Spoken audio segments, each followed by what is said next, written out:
One of the biggest differences between the 2022 crisis and the 2026 crisis, there are a couple.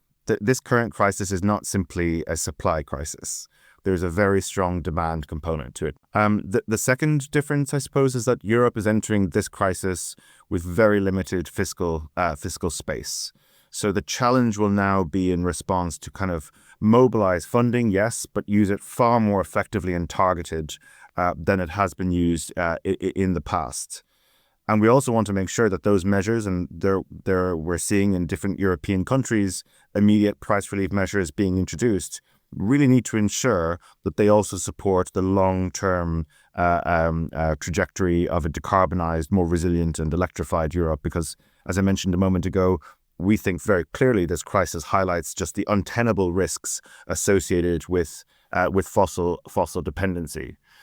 Challenge facing Europe now is that we have a divide between those countries that are more exposed and less exposed. But there's no country in Europe that is not exposed.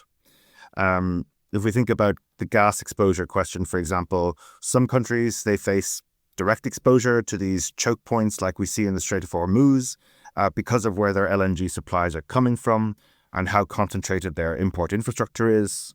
There are other countries that are much less reliant on these maritime choke points, but they're more systematically important because maybe they host the terminals or the pipelines or the trading hubs on which neighboring markets depend.